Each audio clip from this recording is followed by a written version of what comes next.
You're watching the Fox 8 10 o'clock news with Neil McNeil, Katie Nordine, and Max Weather Chief Meteorologist Van Denton. It would be hard to find two people who are more forward-thinking than tonight's newsmakers. For example, not long after they were married in the early 1980s, they decided they wanted to become, to use their words, Mr. and Mrs. Hotel Restaurant Greensboro. Now, to that, you could say mission accomplished. But this week, Dennis and Nancy Quaintance are being recognized with a distinguished award for service to the community. More on that in a few minutes. First, though, what they've done, continue to do, and plan to do. We both love being in hotels and restaurants. We want people's lives to be more full and rich because they dine or stay with us. Whether it's asking questions in the kitchen. So do you feel good about what we sent out? Oh, yeah. Where workers are turning out food for not only the Proximity Hotel's Printworks Bistro, but a big luncheon in the hotel. Hey, how are you? Good to see you.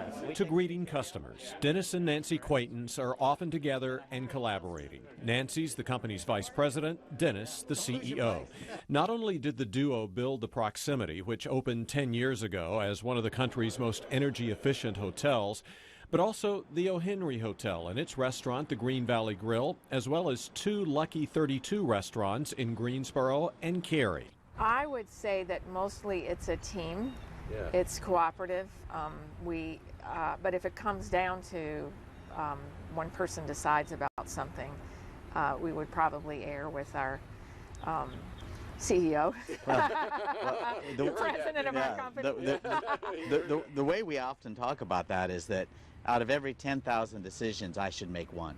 A few months back, both made a big decision, which they announced at this gathering of employees. They were selling the company to a trust that provides retirement benefits to the company's 600-plus workers. If you're older than 18 and have worked for the company more than a year, you're in. You're vested after 3 years. It's a really sustainable thing to do for the company, and they'll know that the company will be here, and then they get to share in the success of what we do.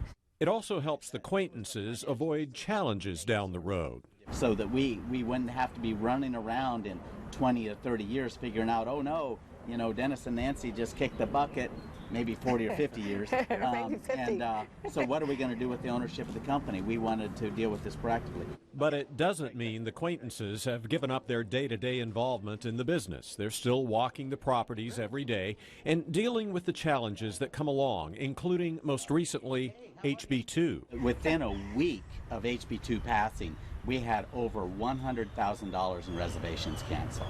And the relatively new concepts of internet rating sites and social media, which, if you're in the hospitality business, can make or break you. The thing about social media is people can put anything out there in the universe, whether it's accurate or not accurate. But from our perspective, what they put out there, and there's a vein of truth sometimes in a lot of what people say and what you hear. So that's our opportunity to think about how we can be better.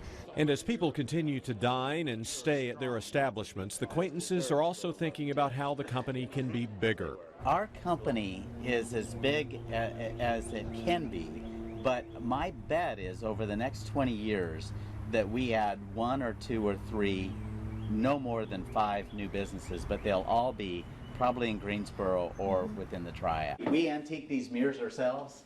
We think most of our challenges relate to how well we take care of our guests and colleagues. We're here to be of genuine service to our brothers and sisters who are in priority sequence, our guests, our colleagues, our shareholders, who are now our colleagues, and then the earth and her people. So everything that we do is within that context. And that life mission is why the Quaintances are being recognized this week as the 2017 Advocates of Compassion and Service to the Community by the Salvation Army of Greensboro. The Salvation Army says they truly live up to its motto of doing the most good.